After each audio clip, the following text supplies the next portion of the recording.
అందరికి నమస్తే, welcome to genius global. నేను గణేష్.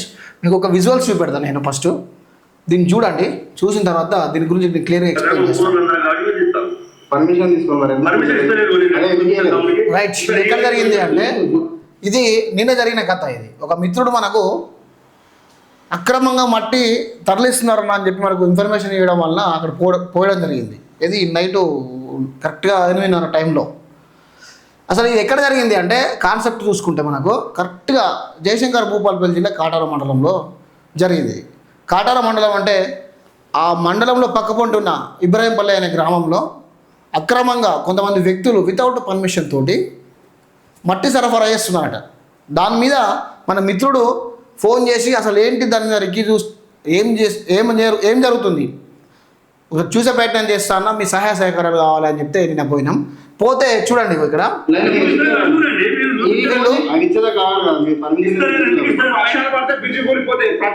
చూడండి ఎంతమంది ఉన్నారు చూడండి. ఇక్కడ ఎంతమంది ఉన్నారు చూడండి. ఇగో మన మిత్రుడు ఒక్కడే ఉన్నాడు. ఇక్కడ చుట్టుపక్కల ఎంతమంది ఉన్నారు చూడండి. చూడండి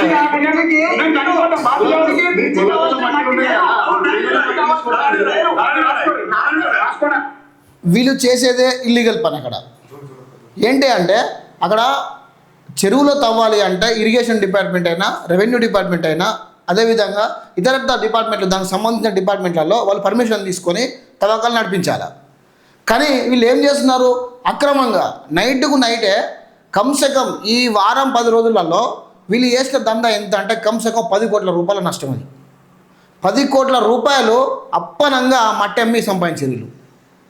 దీని మీద రీసెంట్గా ఈ బ్రదర్ ఏం చేసిండు అంటే చెరువుల పరిరక్షణ అనే ఒక ప్రోగ్రామ్ స్టార్ట్ చేసిండు.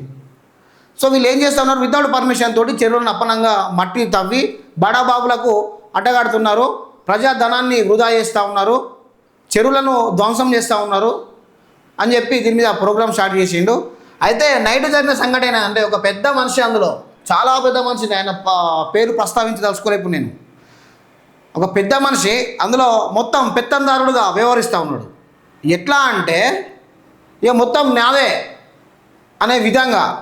ఎట్లా అంటే డైరెక్ట్ ఆ క్యాండిడేట్ అంటాడు కదా, ఈరోజు మేము మట్టి మీరు అక్రమంగా తరలిస్తూ ఉంటే ఆపితే నువ్వు మట్టి ఆపినావు కదా, ఏమవుతుందో చూసుకో అని చెప్పి చిటికలు ఇస్తాడు. అంటే ప్రజాస్వామ్యం ఏడవుతూ ఉన్నది. మీరు ఒక అక్రమంగా దందాలు చేస్తూ ఉంటే ఇక్కడ కాటారం సబ్ డివిజన్లో ఉన్న సిస్టమ్ మొత్తం ఫెయిల్ అయితే ఒక వ్యక్తి పోయి అక్కడ అన్యాయం జరుగుతుంది ప్రజలకు అని చెప్పి క్వశ్చన్ చేస్తూ ఉంటే ఆ వ్యక్తి మీద దాడులు చేస్తారా? అది కరెక్ట్ పద్ధతేనా? ఇందులో ఈ మట్టి సరఫరాలో ఒక్కరంటే ఒక్కరు పర్మిషన్ లేదు. నైటు ఆ స్పాట్లో ఉండి ఆ బ్రదర్ కాల్ చేసిండు. కాల్ చేస్తే ఎగ్జాక్ట్గా వాళ్ళు ఇరిగేషన్ డిపార్ట్మెంట్ సంబంధించిన ఒక పెద్ద సారు ఆయన ఏమంటాడు అంటే చూడండి, ఆయన ఏమంటాడు అంటే మేము వితౌట్ ఏం పర్మిషన్ ఇవ్వలేదు అని చెప్తా ఉన్నాడు. పర్మిషన్ లేకుండా మరి మీరు ఎలా కొడతారు? ఇక ఇంకొక పెద్ద మనిషి అంటున్నాడు కదా, మేము పర్మిషన్ కొరకు అప్లికేషన్ చేసుకున్నాము, మాకు ఇస్తలేరు అని చెప్పి అంటూ ఉన్నారు. ఎందుకు ఇవ్వరు? పర్మిషన్కు అప్లికేషన్ పెట్టుకుంటే ఎందుకు ఇవ్వరు? అయితే ఇంకొక పెద్ద మనిషి ఏమంటా ఉన్నాడంటే మేము రైతులకు కొడుతున్నాము అంటున్నారు. రైతులకు కొట్టే మట్టి ఏడా ఉంటుంది? పొలాలలో చేలలలో కొట్టాలి. వీళ్ళు చేసే కథ ఎక్కడ అంటే బ్రిడ్జిలకు, రోడ్లకు, అక్రమంగా చెరువు కట్టల పక్కపొంటి ఉండే చేన్లకు మొత్తం ఇదే దందా మొత్తం ఇట్లా నడుస్తూ ఉన్నది మొత్తం. దీని మీద క్వశ్చన్ చేసినందుకు చూడు ఎంత మందో చుట్టుముట్టిరిగో, ఎంతమంది చుట్టుముట్టి చూడు, ఒక్కడే ఉన్నాడు, ఎంతమంది చుట్టుముట్టిరు వీళ్ళు. ఒక కమ్సే కమ్ నైట్ ఒక 20 మంది చుట్టుముట్టిరు, సింగిల్ పర్సన్. ఇక్కడ ఉన్నది ఒక సింగిల్ పర్సన్. ఇక్కడ ఈ తెల్ల షర్ట్ అయిన ఒక్కడే సింగిల్ పర్సన్. ఆ టైంలో మీడియా లేకుంటే, పోలీస్ వ్యవస్థ లేకుంటే పరిస్థితి ఏంది అంటే అన్యాయాన్ని ప్రశ్నిస్తే చిటికలు ఇస్తారా? అన్యాయం జరుగుతుందని అడిగితే ఏం జరుగుతుందో చూసుకోను అని చెప్పి డైలాగులు కొడతారా? ఏం చేస్తారు? ఫస్ట్ ఆఫ్ ఆల్ ఒకటి చెప్పేది కదా. ఇప్పుడు నిన్న ఒక పెద్ద వ్యక్తి చిటికలేసి మాట్లాడింది కదా. సో ఏం చేద్దాం అనుకుంటున్నారో మీరు స్పష్టంగా మీడియా ముఖంగా చెప్పండి. అతన్ని ఫస్ట్ మీరు ప్రెస్ నోట్ రిలీజ్ చేయండి. పలానా ఒక వ్యక్తి వచ్చి నన్ను ఇట్లా డిస్టర్బ్ చేసిండు, నేను చేస్తున్న ప్రెస్ నోట్ రిలీజ్ చేయండి. ప్రెస్ నోట్ రిలీజ్ చేయండి ఇక్కడిని. మీరు చేసేది అప్పనంగా అమ్ముకుంటున్నారు, అప్పనంగా మట్టి అమ్ముకుంటున్నారు. దాన్ని చూడిగో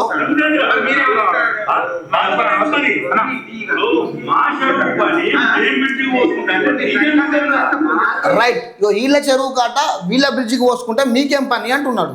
రైట్, ఓకే. మీ చెరువుకి మీ బ్రిడ్జికి పోసుకున్నప్పుడు దానికి ఒక permission, government authority, higher authority ఇవన్నీ ఉంటాయి.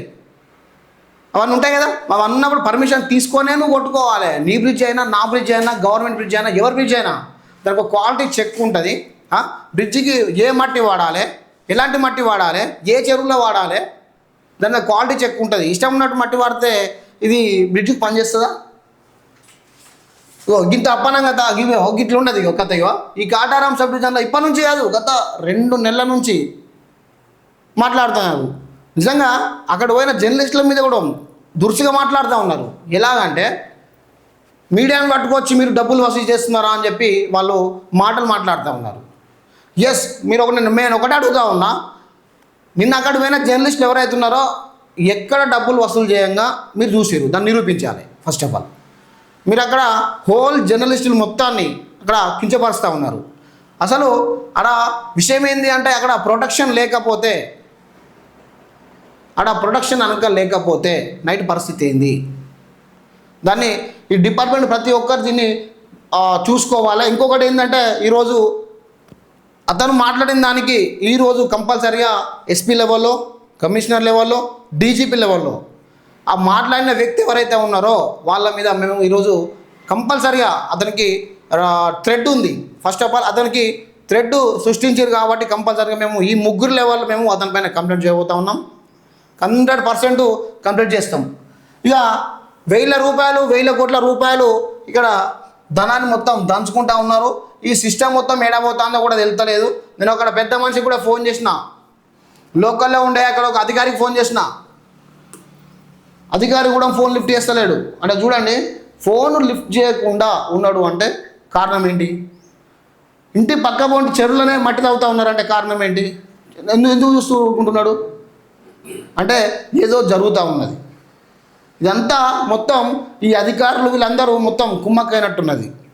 కుమ్మక్కైతేనే వీళ్ళు చోద్యం చూస్తున్నట్టు, అంటే సూచి చూడనట్టు వదిలేస్తూ ఉన్నారు.